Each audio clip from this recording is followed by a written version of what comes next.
Welcome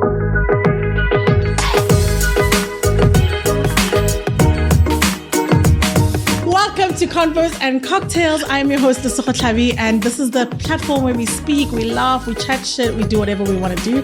And today's guest is my stepmother. This is such a big moment. The queen of broadcasting. I'm a little bit intimidated now because I forgot that you're on radio and then you brought it up. Anyway, hope I do a good job. We're just having a conversation about all things stepmothers. I feel like this relationship is often misrepresented. Although, I mean, look, there are stepmothers that leave a lot to be desired, so it's fine. But yeah, here we are to chat the truth, to go through the relationship, to go through the ups and downs, to hear the real. I don't think we've ever had a candid conversation like this. About step-parenting and our place in each other's lives. No, we've never. So I'm very excited. Yeah. I hope you're open. I'm open. Of course. What cocktail have you bought for us today? Okay, so number one, cocktails. I know mojito, and someone told me there's something called cosmopolitan. Something called, oh my gosh, really yes. Okay, and I've had is a martini a cocktail? It is. I've had a martini. I remembered that I've had a martini, but I'm not a cocktaily person, but mojitos I like. Mm-hmm. I like white wine, red wine, Prosecco, champagne. You like alcohol? I'm your stepmother. Basically, it's a lot of drinks. You sound like your father. I like and it we too. don't want that. It's fine. We don't want to sound. I like it too. I'm just like, you kept listing all of the alcohols. Okay, fine. What did you bring today? It's a Prosecco, right? A Prosecco, and it's got some. It looks pretty. Like yeah, it's we had evil to make it a bit drink cocktaily. it, right? Yeah, no, I love Prosecco. I could have it for breakfast. Why do you love Prosecco so much? You know what? It's not costly, but it doesn't taste cheap. Okay. Yeah, you know it's cheap because you bought it, but I sometimes prefer it to some other champagnes. It's just so refreshing and smooth, and I don't get drunk from it. Well, at least I don't think so. Cheers. Thank you for coming. Thank you. I'd do There's more where this comes for from. you, I think. No, not really, but if you're going to make me famous. And I mean, girl. Anyway, so today is just about the answers and questions, or questions and answers rather. I've had my followers, my listeners send in some myths, some questions about our relationship, but also stepmoms in general. So yeah, I know you're not an expert on stepmothers. Yeah, we just happen to be a person who is a stepmom. I've been a stepmom. You've been a stepmom? I mean, not by marriage, but you know, I've been I didn't know this. Now, okay, I think you should be the guest on this one. No, I know. I do. I'm also currently, it's a long story. What? You know what, Redi, we'll catch up. You're revealing secrets. We'll catch up after Convos this. and cocktails was a good idea. Clearly. Okay, so first question. What was your first impression of Vince and I when you met us? Your father talked about you so much that I don't even think that the first impression moment was a moment, because I had heard so much about you. But also the moment that I met you was not actually the moment, you know, because your dad kept me away from you for longer than he should have. But I understand why, you know, bringing people into your children's lives too early, blah, blah, blah, blah. But I was frustrated because I was confident that he and I were it. Yeah. I knew. He didn't then, but I knew. So for me, as the months dragged on, it was so annoying. But the moment for me, I was very thrilled because it happened in spite of himself. So he thought he could control the environment. We bumped into each other and we just started dating. We'd been, no, not just started, 6 months. It's 6 months. So you guys had just come back from Brazil. I'm good with dates. You remember that, right? Yeah. So that was 2006, December. And he'd spoken to me about you choosing your subjects, you know, the subjects you take later on in high school. And Fence had just become a teenager. I think there were just so many conversations around you guys and your life's choices. And I wanted to meet these two girls that kept him so young and engaged and so optimistic that you know, you guys contributed to him being a nice person for me. But anyway, but he was keeping us away from each other. And then I walked into CNA in Sandton and you guys were coming out. And what your dad didn't realize was that I know body language. I can look at someone and read the room. The way you guys were acting, especially you, I knew that you knew something. Yeah. You know, and the way he was acting was confirming that something was going on between. This is my friend. Why are you chilling with your friend, your female friend, in the middle of Santon, Dad, please? Yeah, no, he was a bit too awkward, and he's still like that. Brian doesn't know how to act, right? And you were too giggly. Not giggly, but you were like, no, you were not giggly at all. You had a twinkle in your eye. You had a aha thing going on. Fence, it wasn't that obvious, but I saw you kind of, you know. So I think that moment I was very happy because it told me that you guys know that your dad is in the game. And perhaps, yeah, and perhaps when we meet again, it will be even smoother. And I remember one other thing, that your subject choices in particular, because we'd spoken a lot about that, and you kind of ventured into that conversation at the door at Woolies, at CNA, and we chatted about that. And then, I don't know if you remember, but we then saw Auntie Louisa, whose book you just moderated, and your late friend, Ricky, and I'm sorry about that profound loss, and his brother. They walked. So it kind I don't even remember any of this. I remember. It was a moment for me. It kind of created the necessary, I've just met Brian's children, even though I haven't been introduced as his girlfriend. And we had a chat then with Louisa and the boys. And it was special. It always feels, even if he didn't create that moment, but it feels like, or it felt like I accessed a part of his life that was very important. And at that point, you're still trying to get to know somebody. Even the first fight is revelatory. How they deal with conflict with other people is revelatory. Work pressures. So that moment of meeting children for me was, yeah. Okay. See, the thing is with the aha moment is because there were signs. With Daddy, we also said to him many times, like, by the way, we're ready. Kept hinting, like, when you're ready, we're ready. We already know. And then I think in Brazil, there was a book, I think it was like Capitalist Nigga or Rich Dad put it, like one of those books where you had written like enjoy the book, love Redi. And I said, not love Redi. First of all, not love. Second of all, this is a name, I know his friends' names. This is not a name I'm familiar with. And then third of all, my friend Atlahang actually messaged me and she was like, like a month before that. And then was like, I saw your dad with a lady and I think Ipileng also said the same thing. Oh my like word, your times. Friends, I want to find them. But they saw my dad with some lady. And I was like, okay, so dad's got a lady. Then the book. Then I think even when I asked him, I was like, Daddy, who's Redi? He was like, yeah, exactly. He's so bad at that though, eh? Like he doesn't want to say who's Redi. He just, and I was like, okay. Cool. Thank you so much, Fence. Maybe that's why he sent me a text that he misses me on that trip. You were harassing him. Not even. We asked him once and I could see he was just so weird about it. And I was like, yeah. Okay, just so you know, Brian, we're ready when you're ready. Fence, this lady this Redi person, this is the person. This is the person. And then when we met you and you said, hi, my name is Redi. And I was like, okay, it's not what I thought it was pronounced, but Nazo. And your dad still went, no, I don't think they know anything. I don't think they... Brian, every day we were like parent trapping him. We were like, Dad, we're ready. We're ready. And I think also people around us started talking, because we've got same friends and I didn't realize, I know some of the people that Brian knows and our world was just colliding. We'd go to a wedding and somebody from your life, one auntie would be there who's also in your mother's life. I thought, how long can he keep this up? Very short.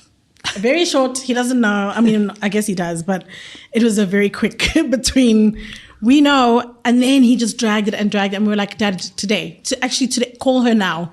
I think we were at a restaurant and we're like, bring her now. And then he went, I remember that conversation, hi, hello, there's some people here who want to meet you.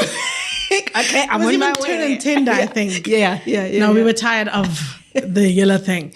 So being a stepmom, a young stepmom, because I actually now realize your age at the time. I think like I was putting it into perspective that like even now I'm maybe 7-ish years older than you were. When we met. I think you were like 27. Yeah, so I met your dad the age I turned 27 and I met you guys the following year. Yeah. And I was married at 32. Yeah. So it was younger, yeah. So just the fact that this is an overwhelming relationship to come into. There's like 2 teenage daughters. Was there ever a time, and be honest, where it wasn't great or exciting to have these 2 teenage children? No, and I know that people are like, come on, but listen to this. There are several factors here. And funny enough, I was talking to someone in London recently about this because they asked to what I attribute what I regard as a healthy relationship with you guys. There's a first thing, and the first thing is not even Brian. The first thing is your mom. Okay. Because I think when you're close to your mother, and your own mother is sure of who she is, and she's content with her life and her trajectory, I think that it plays a role. Your mother is nice. I mean, she had no reason not to be nice. I was nice to her. But I think that... Oh, that doesn't even always play that way. I was very nice to a lot of ladies, and not so nice. But I think in a particular way, you guys are very close to your mother. And my interpretation of that is that that's actually a good thing for my relationship with your dad, because you guys had particular experiences where the level of independence that I think you and your sister have, the level of contentment and the friendship that I see between you and your mother, that I never had to be a mother. That's the first thing. But the second thing is you were older. I mean, late teens. Fencer had just turned 14, going on 15, I think, and you were in matric or something like that. I think there's a difference when you come into people's lives when they are children. And there's a beauty in that as well, because maybe I could have been a stepmother in the true sense of the word when I meet you younger.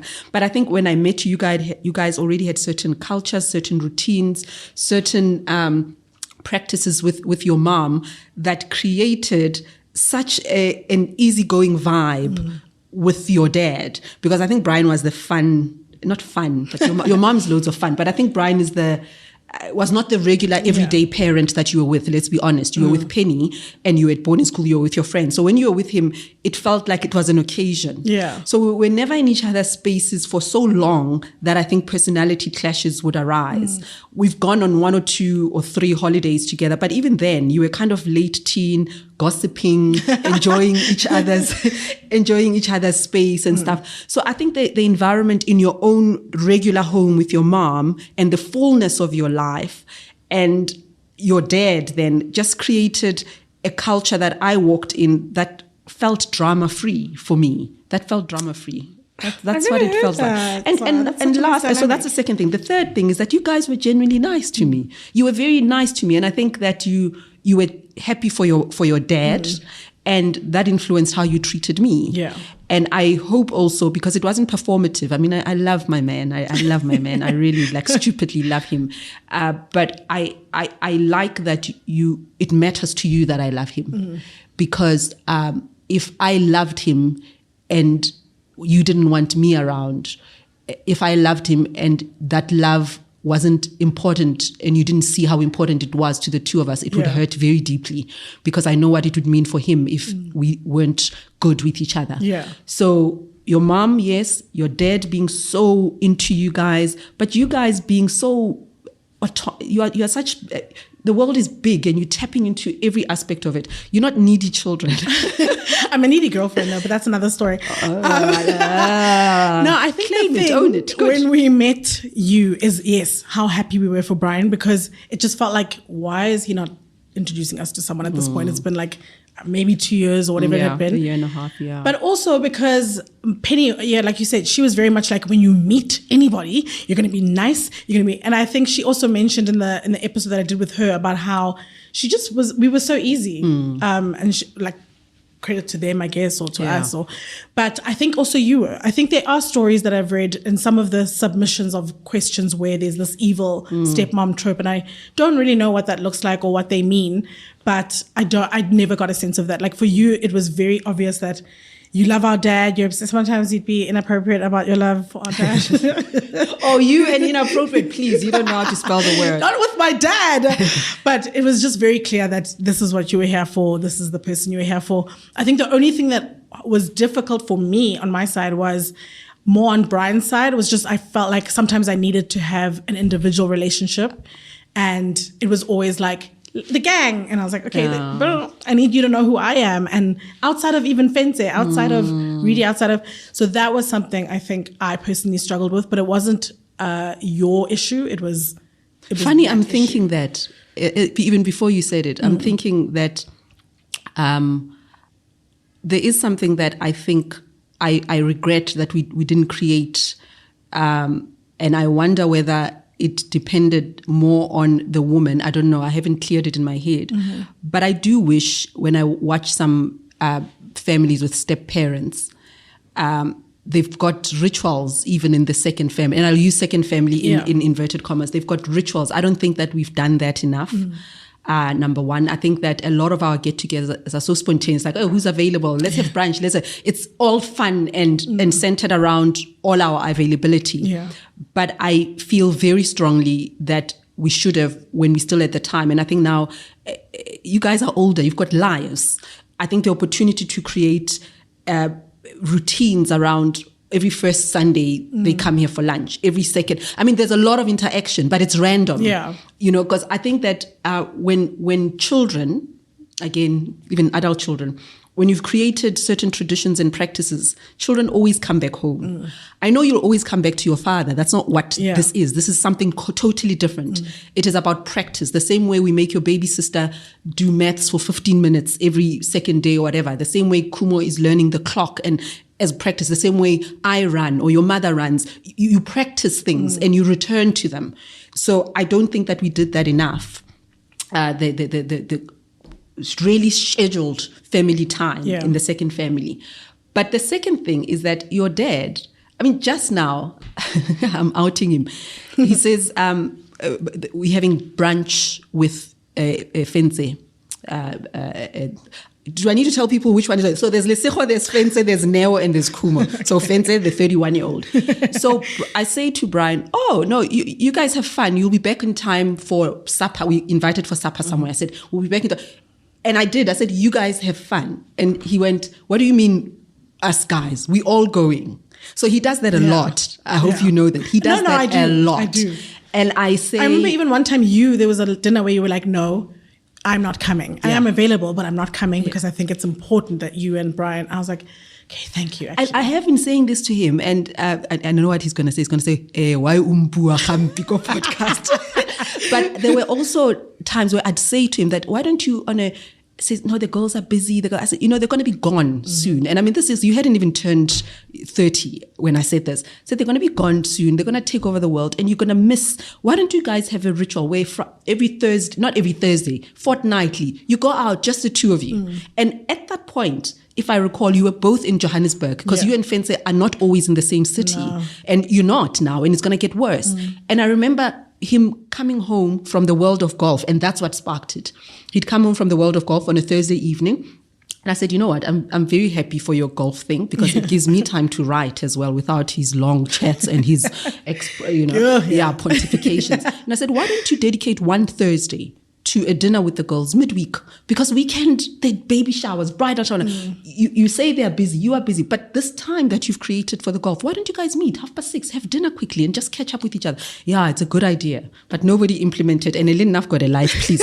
I can't be chasing Brian and his children. We never had like the idea that you could do like a 30-minute catch up, because like when you live with someone like we do with Penny, it's very... you catch up all the time, honestly.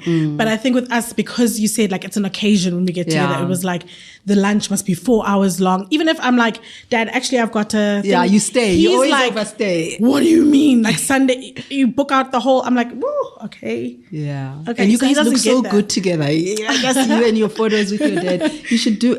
look, nothing is ever lost. There are ways of creating new rituals, but I do wish that in the early years, not your father wouldn't have insisted, but I had insisted on having once a month even lunches and stuff. I think even before your baby sisters came, this was long before they came. So it wasn't even about them. It was just about you guys knowing that there's home and there's a particular practice and culture here every 4 weeks or every 5 weeks. And that didn't happen. No time for regrets. We'll create them, like you said. So I want to speak a little bit about the baby sisters, just because there's a few questions I have on that. First of all, before we continue, are you good with your drink? Do you want a refill? I would love a refill, thank you. Let's get a refill. Oh, I thought my voice was more warm. Oh, you've got a beautiful voice. Not in that case. Remember, it all continues over on the socials at Lesego_Tlhabi. Now let's get back into convos and cocktails. So speaking of the sisters, just before and after, was there a difference in how you perceived us or our relationship with our dad from before you had kids to after? Yeah. So when the kids came, I worried that they get to be in the home with Brian every single day. But he quickly responded that, but you got to be with him in. So I'd forgot because I wasn't being a part. upset at like 25. Yeah, I know. So because I wasn't part of your childhood. Yeah. And I remember I hadn't gone through your baby pictures when I had this conversation with him. In fact, I was Neo I was still breastfeeding Neo, and Brian said, "Well, no, it's not a thing, and I don't think it's a thing for the girls." And he thought that the age gap creates, you're not 2 years apart, where chances of you arguing with Neo over access to data. I mean, really, that's so silly. She's like, she could be your baby, actually. She really could. Yeah. I took her to school on many occasions where people were like, "Are you the mom?" I was, "There's no way." No. So I remember going, asking Brian where your baby photos are. And I had seen them in preparation, if I recall, for your 21st. There'd been some baby photos of you that I'd seen in 2009 when you were turning 21, but I had not seen pictures of you as a family. And then I saw them, pictures of Fenze as a flower girl at, I think it was Polile's wedding. And then I saw pictures of you with Tandiwe at Disney and stuff. Tandi, yeah. I saw lots of pictures of you having a life and your dad being there, that it made me okay, they've had him. I'm sorry it didn't work out. I think the only thing that was a bit different to was how, because he was older and able to control his career more, he could be at the concerts, at the birth, at the what? No, not the birth, but like, you know what I mean? Just there. He was more present. So as much as he was in the house, I think that was just like, oh, it's actually so, but more in a nice way. Like, Kumo and Newa get to experience Brian more relaxed, more settled in his career, more able to take days off, time off. Bath them. Yeah, you know what I mean? Like rituals like that part we never got. Yeah. But fully understanding why. Because even from Penny, if she had to have kids now, it would be a completely different experience. I think you being the age that you were when you had them mattered so much than if you had them like 10 years before. Yes, you're absolutely. I mean, I sure you've just started now at a different topic. If I don't want to preach, I don't want to preach to people, but if you can delay the babies, I don't care what a good job you have, but good job, good career, good space, commanding space. And I know we can't all be commanding in our careers, but a level of command where you choose, if you have the ability to delay until it's not about the money only, it's about the freedom to say, no, I don't want to do this. I don't want to do that. I'm not working. I'm not doing this PR thing. The gift that has been, and having a child at 35 and 38. And I know, especially in my running crew, I mean, the white girls I run with, we're having babies at 42, 43. And like, no, I'm working from home long before COVID. Or no, I've just quit. I'm just resting for a year or two. That thing is so important. I've not missed any school event. Even in London, when I was so busy, I've not missed moments in the children's lives. And I think that comes not from being financially secured, but from just the autonomy of making decisions that work for me at that particular time. But just going back to your sisters, you know, they were always they were always awkward around you in the early days. But I realized that they were not just awkward around you; they were awkward around everybody. Yeah. So for me, I did wish that they had the way they were so papari at home with us. I wish that it would be like that with you. But I realized you didn't live with us. So to force them to be papari because they knew you were their sisters. They understand that. I think they also had a weird, but how are they adults? Our sisters. I mean, Neo would say that. So daddy was married to Lesikho's mom before. And they divorced. But divorce is not a good thing. I'm like, well, it is for me.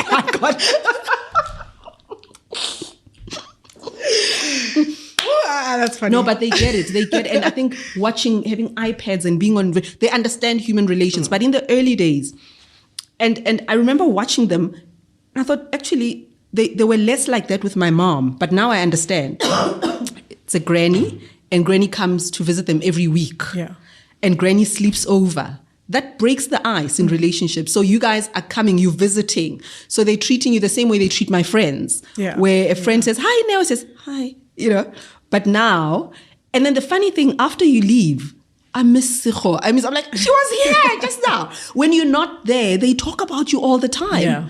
And so that comforted me that they get it. Even when they were small, they get that you guys are not, because I was desperate to say to them, no, these are not the aunties that are in my life that are coming to visit you. These are your sisters. Yeah. But they got it. They didn't need me to manage it because the way they speak about you and the way they spoke about you even then, the way they would ask, but when is Fense coming to visit? Like with a sad, are we not going to see Fense? When are we going to? All the time. And Fense is definitely their favorite sister. I will say it on camera. I don't think so. They love it. Because she's like, I think she's more their age in their head. I don't know.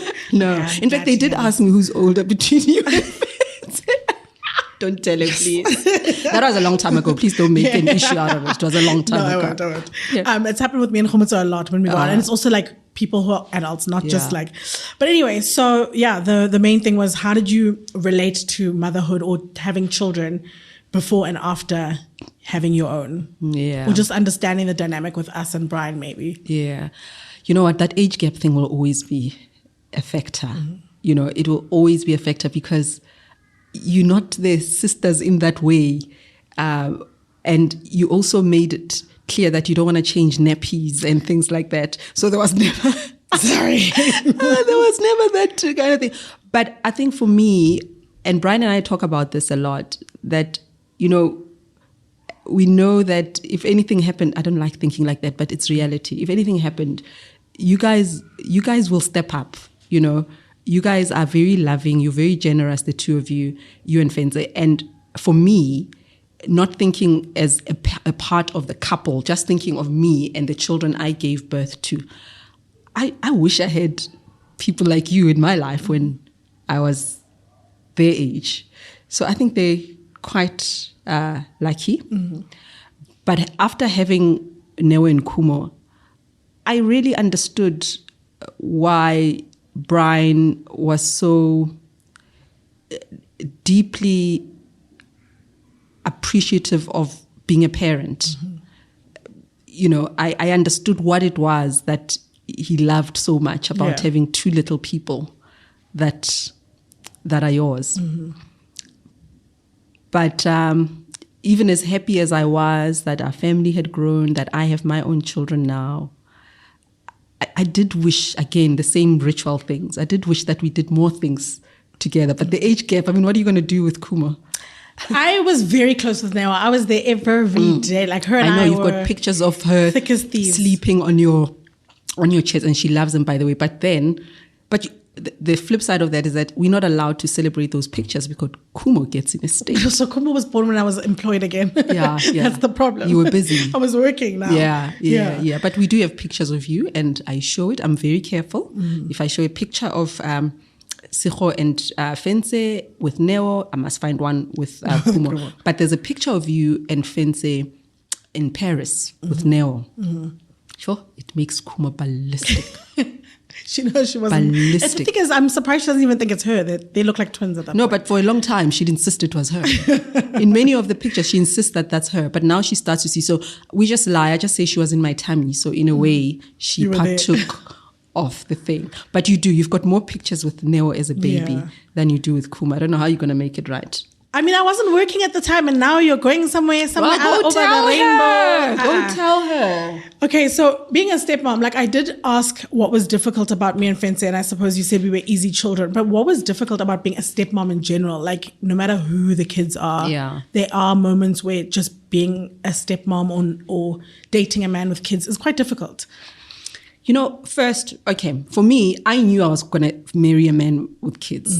In fact, I don't think maybe I've dated somebody without kids once in my life because I'd always had relationships with much older people, and we're not going to talk about my husband's age here. He doesn't have Nobody's an age. business. He doesn't have an age. And he looks good. Anyway, so I think somehow, without intending to, I'd prepared myself for those conversations, for those kind of relationships. And secondly, but it's so much harder when it really happens, Redi. No. I've also prepared myself in some ways, but sometimes it's like, this is hard. It's not. It isn't. I think what I find odd with our relationship or it's other people's responses.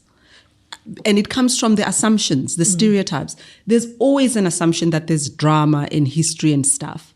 So dealing with, not that I have to do it all the time, but I've been in situations where people just assume, even the questions like, oh, you've got 2 stepdaughters. How's that going? It's going well, actually. It's just going fine. So there are always perceptions that the relationship is a bit too, it comes with conflict, and I don't think that it does.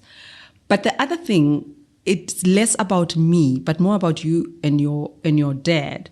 There are times when I feel as if, not so much now, but there were occasions where I feel like you're dancing around whatever it is you want to say to each other. 1,000%. Am I correct? Yeah. Oh, that irritates me so much. Same, because I'm not that person all in right. a lot of my other relationships. Okay, all right. I think we were just really sensitive about his sensitivity, or like overthought his sensitivity because we didn't live with him. You know, when you live with someone every day, Vince and I can say what we want to say. I can say it to Penny because there's that assumption or knowledge that like they'll be able to handle it, they'll be able to bounce back. We live with each other. We have to get over it. I think it was just an assumption that he was more sensitive as a person, but also that our relationship would be harder to recover. To have a conflict. But I suspect I've said this to you. I don't know why. I think there's an occasion where I said this to you. That is, you probably doing what everyone else does around him. Brian is tougher than what most people think. Now we know. Well, now I know. He's just very gentle, right? And he doesn't make a noise. And he's so easygoing that there is a perception of him as a softie. He's not. He can fight. Yeah. Brian can fight. I don't want to fight him. Yeah, well, but I think just to make the point that not fight as in there's blood on the floor, but you could say the things you want to say. You could challenge him if you want to challenge him. And he can challenge you too, and he will. Yeah. But I think that when I look at how people respond to him, that he's this gentle, soft, sweet. Nobody wants to hurt him. Nobody wants to upset Brian because he's such a softie. He's a human being. Yeah. He's got... I think the other thing that also is because if you're spending like, let's say 4 hours every month or something like that at the lunches and it doesn't feel like this is what I want to use those hours for. Good. And that's Whereas good. when you live with someone, it's like, this is 4 hours of 7 days. Yeah. So I think that was another main thing, is that we knew how limited the time was. And it was like, I'm not going to use it. Don't want to wait. But I think for me, it's not although too we didn't know how extremes. quick that stuff would be if we actually just spoke about it, I guess. So for me, it's not two extremes of getting into full-blown conflict or saying nothing. There's a middle ground. And the middle ground is just addressing something that's making you unhappy. Yeah. Just saying, Daddy, I want to spend more time with you. Or I don't want this person... or your wife to be around all the time. No, I know that's what you mean. I know. But I'm just saying that, and it's whatever unspoken conflicts you guys have had, you could have handled them. And there doesn't have to be blood on the floor. It doesn't have to be noisy. But I don't think that it's healthy in relationships to defer our own resolution. We have to consider other people. I mean, I'm not one, I hate it when people go, that's who I am, deal with it. Yeah. You can't do things. I don't believe in things like that. But at the same time, don't defer your own peace because you think someone can handle it. If they can't handle it, they must learn to handle it because he's your father. He's your dad. And I do think that being, I won't say caught in the middle because I don't think you guys were doing that. But just knowing that he's got this thing that he wants to say and you've got this thing that you want to say and you're both not saying it or you're all three not saying it and I'm sitting there and you're irritating me, all three of you, because you're not saying what you're not doing the I'm upset about or I want this or I think you should do more of this or that or this. Because he's actually quite a good listener. He's very receptive to those kind of things. And I that's certainly my experience. And I don't think he's necessarily more so with me because he loves me as his wife. He's more so because I also demand it. Yeah. I ask for it and I name it and I say when it is not looking like the thing that I described. Yeah. And I find the more I do that, the more he does that. Because he very quickly also defines what he wants, what he's not getting, and what he won't tolerate, that kind of thing. So, 2 stepdaughters and their father, and they're talking around. I think another last point. Fense moved out and I moved out. Well, separated the house when I was like 15 and Fencer was like 12. So I think learning him as an adult was also a new thing, because it was like that once in a while hangout kind of thing. Whereas, and then I was in boarding school, and Fencer then went to boarding school, and then it was UCT, and then, but because we didn't live together from when I was like 15, it was very tough to just have him also know us as like ongoing adults, and then teach him the new way that we are, the new things that we need. It was really quite hard to navigate that thing. Yeah, and also you not talking boyfriends with him. Exactly, I mean, because, oh my gosh, so ridiculous. The other day, I was actually talking about my podcast, and then I was like, oh, well, you know, one of the first episodes I spoke about was sex. He said that, thank you. Thank you. Thank you. Meanwhile, with Penny, she's like very aware. Like, she's taken me to a sex shop. She knows the conversations. Penny took you to a sex shop? She did. Like, we probably gone together like twice. He's gonna know now. But he was very like, no, cool. But you see, I laugh at him. I laugh at him every time that happens. I laugh at him because I know you know stuff, and he knows stuff. 34. And he's being so ridiculous. No, but there was one incident that really traumatized him. I've got to tell you, listeners. I would love to. We'd gone to Plet. And I think you must have been 19 or 20. It was the year before you started at UCT, because I remember you were kind of contemplating. You didn't know whether you wanted to go to the advertising school. Oh, okay, then I was 18. 18. So, yeah. So 2007? Yeah. It was 2007. We go to Plet, and there was something in the news of some celebrity who was caught doing it in the toilet. Okay. Yeah. And then you said, in the toilet. I mean, at least if they were caught in the dining room, and Brian was like hyperventilating. But when I looked at your face, you were not even being naughty or shocked. You were just saying matter of factly at a toilet. But I think it is that the way you were so casual about two people having sex, because people have sex. But then when we left the restaurant, I think you and Fencer went for a walk. No, we went for a run, Brian and I. And then on our way back, we were walking. Says, what do you think of that? Of what? Lisiho saying it would have been better if these people...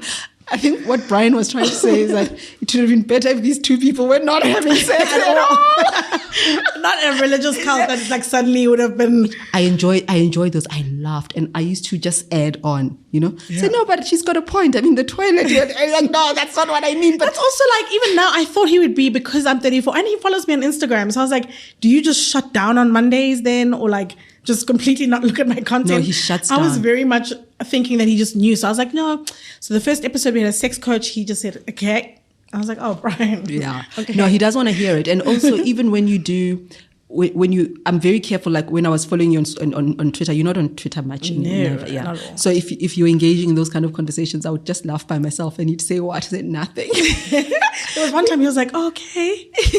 I was like, okay. So he can't, to him, you guys are not those kind of beings. We're still kids-ish. You're still kids, and that conversation is inappropriate. See, that's why it's also difficult to then have some of the other conversations, because they're also not explicit, but they require adults, and I need him to know that about us. And then I think sometimes I'm like, I know that he still sees me a little bit, sometimes a bit younger than I am. So it's tough to have. He finds a lot of, as easygoing as he is, I think a whole lot of topics are awkward for him. Or maybe not the topics, but with whom is he having that particular conversation? Yeah. So he does want to hear it. Whatever it is you want to share about sex toys and I don't want to share with him. I just wanted him to know that that's what this is my podcast. If you want to listen to it, some episodes will have this thing. Yeah. So I was like, rather than let's leave it, I'll give the podcast link to Redi. She can decide which episode. No, he must listen. You learn that other thing. He must close his ears when it gets to the sex part. The whole episode, one of them is and I know what he's going to say to me now. I mean, how could you say that? But whatever, to summarize this, if you and Fencer have boyfriends or girlfriends, in Brian's world, it's just a friendship. I did tell him about this current one, so he does, whatever. Anyway, let's refill before we move on to the next set of questions. Remember, it all continues over on the socials at _Tlhabi. Now let's get back into convos and cocktails. So one of the questions is, did the kids, as in me and Fencer, ever act out at a certain point? I mean, you did meet us in our teens. I'm sure there was like chaos. I don't know. Funny enough, you acted out against your dad and your mom when she was getting on your nerves. If to me, maybe you took it somewhere else, but you didn't bring it to me. You didn't bring it to me. I did think that you guys had, there were times when you, especially you, less fancy you, very preoccupied with other stuff. And I think that's still a thing for your dad when we go out for lunch. Yeah.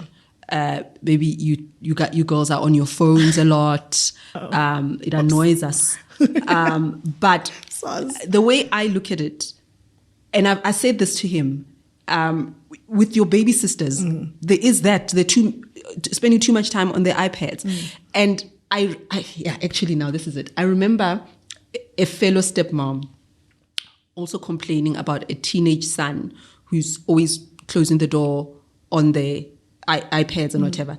And I remember what I said to them, which is what I thought at the time that you guys were busy with your phones, that pretend it's your children, because your children are going to do it. Yeah. They're going to do it. So why does it have a different meaning when it's your stepchild? But I'm also mindful that if I were to call it out, it's very different to Penny calling you out. So I wouldn't call you out for it. Yeah.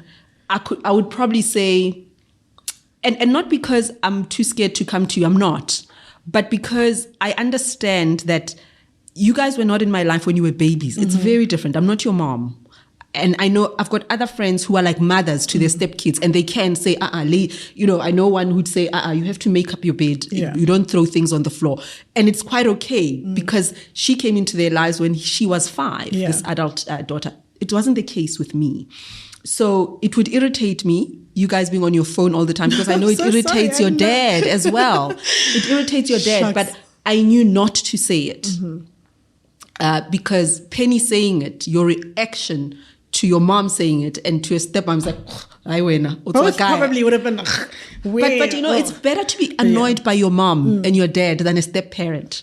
I will put my phone. I'm so sorry. Yeah, put it away. It was so annoying. And like we haven't. And then Brian would. I'd wait for Brian to complain about it. Let's say, but Brian would call it out. Would say, "Girls, no." But in the car, he'd mention it. Yeah. And that's another thing. I wouldn't mention it. He'd say it because I know him now. I know he'll raise it. He'll say, the girls too much, and then I'll go, yeah, man, and we don't see them, and all of that. So things are still happening. You need to come down. And when you'd overbook yourself, we'd be at Sunday lunch, and you're giving us a lousy hour and a half. It's also like just one Sunday. I also have like the week we work. So you're gonna all of us are working in the week. You're gonna squeeze your dad and your stepmom and 10 other people. That's the time. No, we don't. You gotta keep. No, we don't. Keep up. We don't. And another thing, you'd be late. No. Wait, sorry. This is not going to work. Listen, you'll be late, and then you give us 30 minutes, and then you've got to run. I've never given you 30 minutes. I've never given you 30 minutes. But 1.5 hour lunches. On a Sunday. Like you said even earlier, at least if you're going from like World of Golf, there's like, let's just catch up. But you know how excited your dad would get on Sunday mornings as we're going out with the girls, and then the girl wants to run. And another thing, when you did... This was so funny. You know what? At the time also, I was in a relationship with a person with a child. And so sometimes I'd also only have Sunday.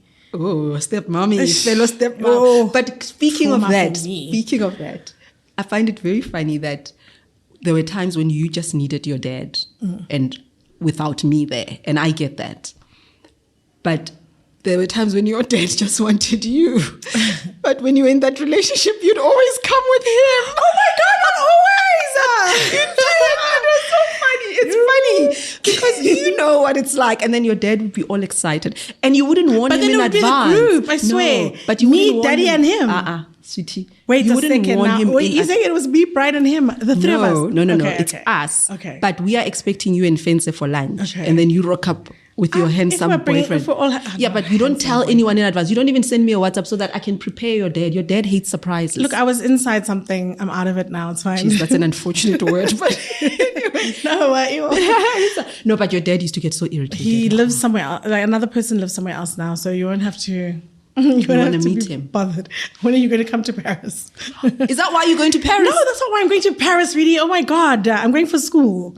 Now you tell us you're going for school. Can you imagine making a life choice like that over a man that I would. No. Not I would if he agree. was like a fiance. No. But here's the thing: you can make that choice together with you're going to do your masters, so that's your dream. It's got nothing to do with him. I wouldn't do it for a boyfriend. Yeah, exactly. But what I'm saying is that you're killing two birds with one stone.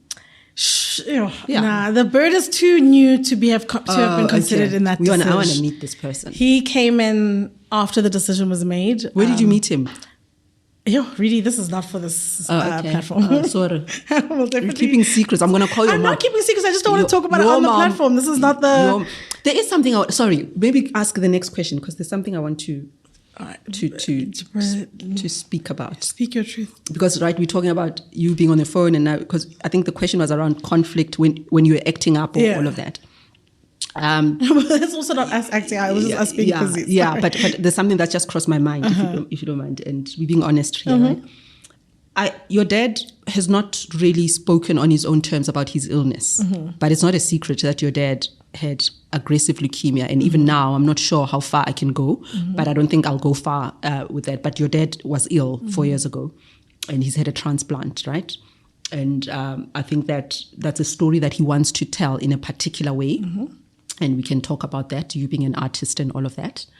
But at the time that your dad was seriously ill and in hospital, when you are so caught up in a particular goal that you're not seeing anything else. So my primary focus was your dad getting out of that hospital. I mean, that was my life's purpose. And I think I was living on adrenaline. I mean, I'd go for days without eating and only realize later. But for me, there was no other outcome but the one that we got. And so I just threw all my energy to it. I became an expert on leukemia and the language and all of that. And I followed the doctor's advice to the T because I wanted to give this the best possible outcome. So if I want a particular outcome, I must work towards it. So if they say he can't eat this, I must ensure he doesn't. He can't do this, he can't do this, he can't do this. At the time, I was so caught up in that I thought we were all on the same side. Everybody, and by all, I mean relative, friend, don't. So it was such a shock to me when Brian was well, and perhaps those murmurings were there, but I wasn't hearing them because I was focused on my husband and him being alive for all of us. And I actually had a disagreement with somebody who wanted to come and see me about her work project. And I said, excuse me, my husband is in ICU and da-da-da-da-da-da. Yeah.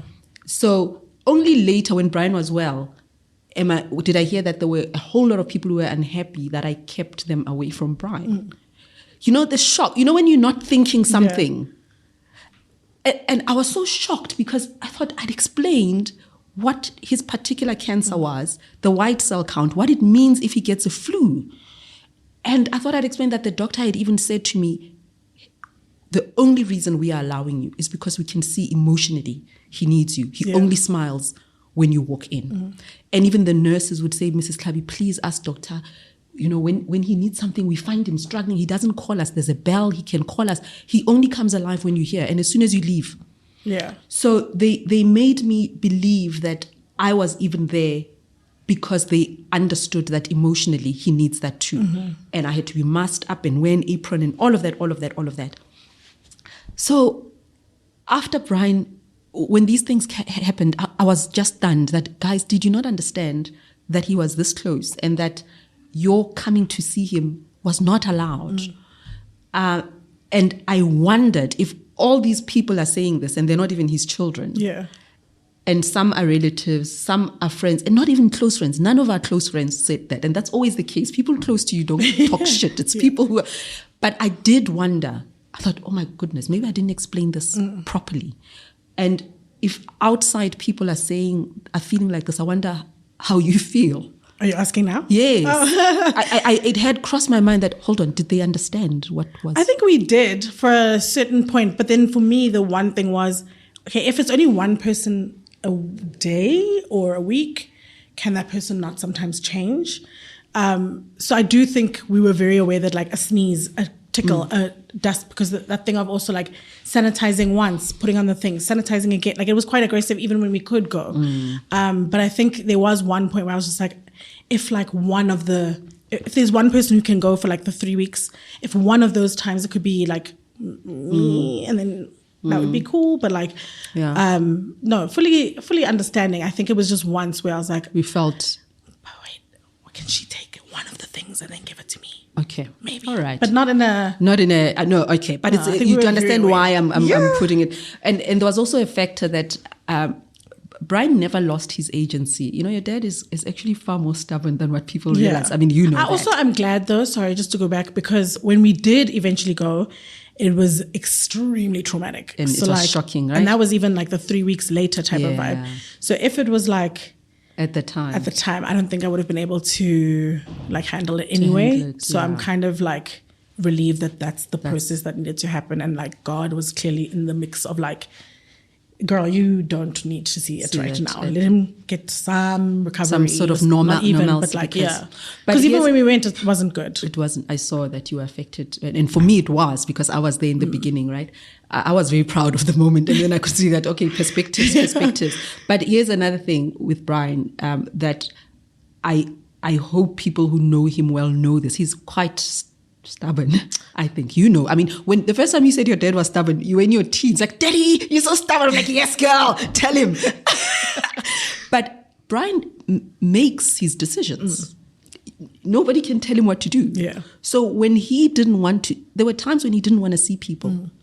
And I'm proud that I am strong enough to handle being the Rottweiler, because he's not going to send a WhatsApp to someone that I don't want to see. So he'll pass the phone on to me and like turn and sleep, and then I'm left. Load shedding. I think so. So what happens now? We carry on. I don't actually know the answer to that question. I think you've never had load shedding while doing the show. No.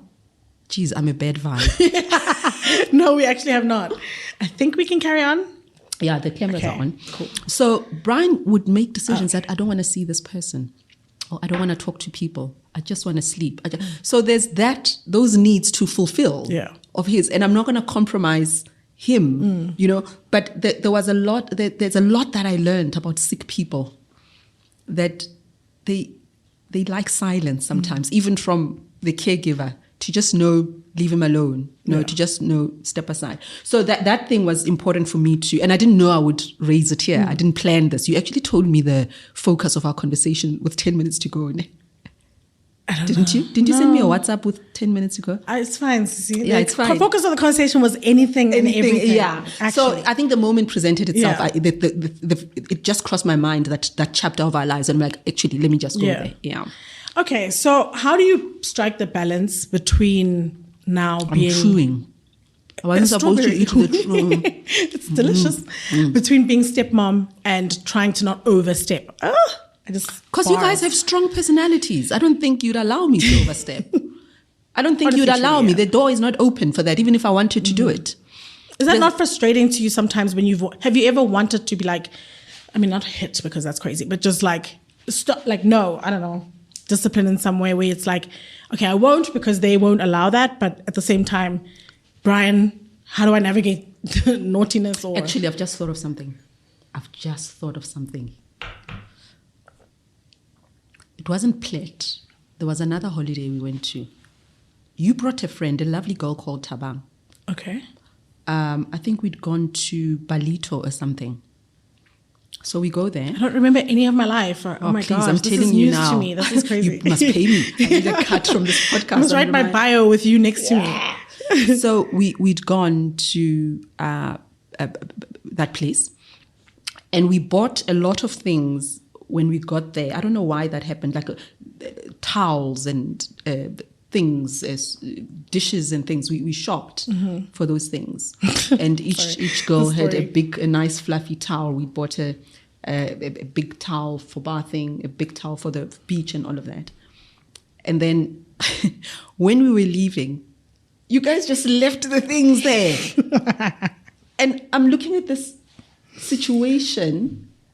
And Tabang folded hers and put it and asked if I wanted it or not. And then I thought, and you guys were like, and I actually did ask I think we might have to chill for the Oh yeah, when electricity comes back, those things happen. Okay, there we go. So there was one incident. We were on a holiday. We bought towels and cutlery and crockery and all of that. Off we go. When we're checking out, you guys were just hoying them new things. They're only 5 days old, and you're just leaving them there. Holiday towels, where are they going? Back to your house to be used another time. LOL. I don't remember any of this. You could be gaslighting me right now. I wouldn't even know. No, but you were a teenager. You were a teenager. Context matters. Yes. Context matters. I would fold today. Yeah. No, it wasn't even about folding. It was about how now we're just going to throw them away. Okay, I would pack them today. Yeah, and give them away or something. You were like, Redi, here, throw them. Okay, so I have two last questions because we do have to wrap up. The one is, did the relationship grow organically closer, or was it something that the father was like specific or particular about? I don't think I would trust your father to create. I mean, he's kind of a laid back, doesn't like to control things and all of that. So no, I think for me, life occasioned so many chapters. Your father's illness, loss of friends. You lost Ricardo. We've lost friends who were your uncles and your aunts. Illnesses, career not going well, being a public figure and being dragged for nonsense fela. So those kind of struggles, you can't engineer, I think, closeness. Mm-hmm. You can't work at it. I do think that life's chapters have created that kind of thing. And I particularly want to point out the fact that every Mother's Day, even before your dad and I were married, I got messages from you guys. Every Mother's Day. Mm-hmm. And from your mom, believe it or not. I didn't have children of my own. I got a Mother's Day message from your mom and from you guys. So do you understand that I couldn't have imagined getting it? I couldn't even say, guys, send me a message. You can't engineer this kind of thing. Yeah. It comes and it creates a moving moment for me. And then the second thing, I mean, I've had so many miscarriages. You guys knew about them and you'd come to the house. The people who can't find an hour on a Thursday to go out for a lunch or a supper with their dad, you'd come to the house in the evening just to commiserate, because when you lose a baby that way, you think it's your loss. It sometimes even creates distance between husband and wife because you feel it in a particular way. Yeah. The man doesn't feel it. He didn't carry that baby. So when you guys come to our home, your home as well, and then it becomes, it's our loss. It's not just me. So I think that life creates these moments of connection, and sometimes you get closer from them and sometimes you don't. Yeah. I think in my relationship with you, I wouldn't say we're close, like we talk about everything, but there's an authenticity. If I was concerned for you about something I've read, I'm at that point where I'd pick up the phone and say, hey, what's going on here? I know that if I were to just get overwhelmed by life and you hear about it and you've done it, you'll reach out. So I do feel close to you, but I don't think that any one of us could have engineered it, because then it's flimsy and it won't last. I think for me, the moment where I can say it changed from like the lady that Brian's dating to like close, and then obviously over time, close. But the point was when I was trying to go to UCT or London. It was one of the two. And Brian was just like not hearing me study theatre or drama or media or any of the things. And you had, I mean, obviously Penny was like, I'm on board, but like both parents need to kind of be on board. And it just took a little longer for Brian. And obviously now he's on board, biggest cheerleader, whoop, whoop. But it was you kind of being very specific and being like, I'm a journalist. I did a BA and look at what I've been able to do. And it really was that conversation with him that changed his mind about that. And that was the moment where I was like, okay. Mm-hmm. Okay. I don't remember Brian not wanting you to do. Now, girl. No. Okay, let's leave that. That's your life with him. Let's leave that. Not that one. Let's leave that. It was longer. Yeah. It was longer. Penny also wasn't on board number one. It just was quicker. And again, like I said, because I remember this moment where you were specifically like, but look what you can do with a BA, or look, my career's amazing. And it's not just BCom or commerce. Yeah, when I heard you were going for a BCom, I remember, you'd asked the question about where the moments where I held back. That was the moment, because I was a girlfriend then. I was like, what the BCom, that child? No! Not that girl. I know, I was very No, wrong. that was not I for was you. very wrong. Okay, That wasn't. so the last question. How important is it for you or for a stepmom and a mom to get along in the relationship with the stepdaughters or stepchildren? Okay. I think what I have with your mom, and it's also a relationship that I've seen on 1 or 2 occasions with other people, is not something that people must strive for, in that you can fail. So waking up and wanting to be close to mom, or mom waking up wanting to be close to stepmom, what I'm trying to get at is that it's not something you must have as a goal. If it happens, it happens. But what you must have, I think, is just a recognition of someone's humanity. That's not friendship. That's just recognizing the humanity of the person walking past here. Respecting somebody, and knowing that their identity is so much bigger than them being your husband's ex-wife, or in their eyes, you're being the ex-husband's new wife. So I think there are basic things that can really make these relationships conflict-free. Respect each other's space, ask, don't assume the worst and second guess. Yeah. That's at the basic level. And I think that's good enough for a lot of families. But I think in our case, it became bigger than the basic level. And I think that was created by who she is, who I am. But also we've got mutual friends. Like there are people in our lives. I mean, right now we're going to an event and I think your mother is going to be there. We go to weddings, funerals and all of that. So I think for me, it's ask yourself if you are a stepmom or a mom, what's the alternative? What's the alternative to getting along? Yeah. If you like the alternative and you bitching and moaning and acting like losers, go for it. Not losers. No, if that's what you want. So what's the alternative? Getting along and respecting each other. What's the alternative to that? That's the question that I would answer. But I do think that for me and your mom, it is different. It is unusual. Yeah. It is unusual because I mean, when your father got ill, the first person I told, the very first person, was not your dad's BFF.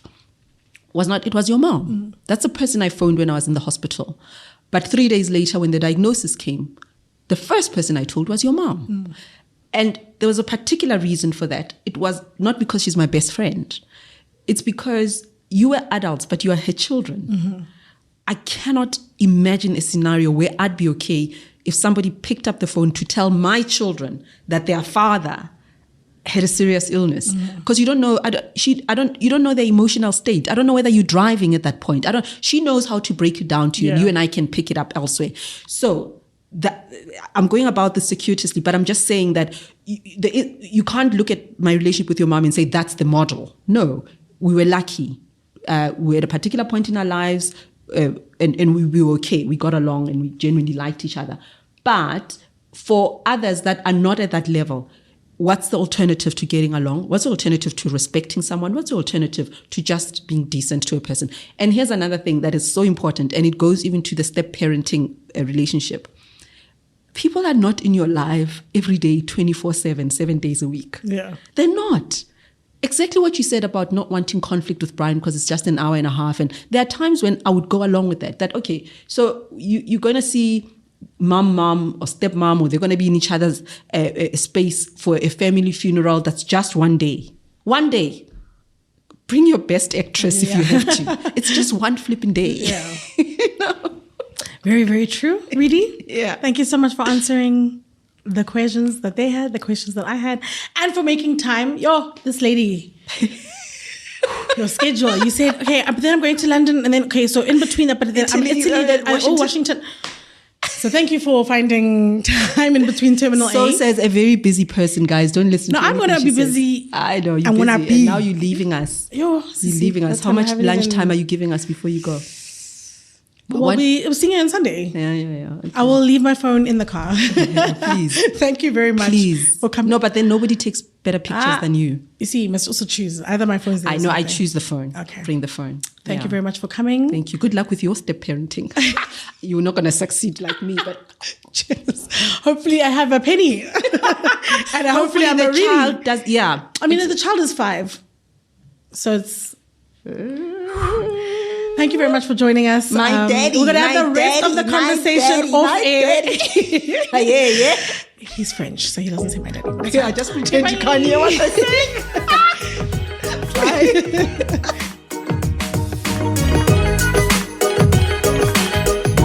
Season 3 Convos and Cocktails produced by Tlhabi and WMG and recorded at Vodcast TV Studios. Remember, this podcast is streamable on Spotify and other major streaming platforms.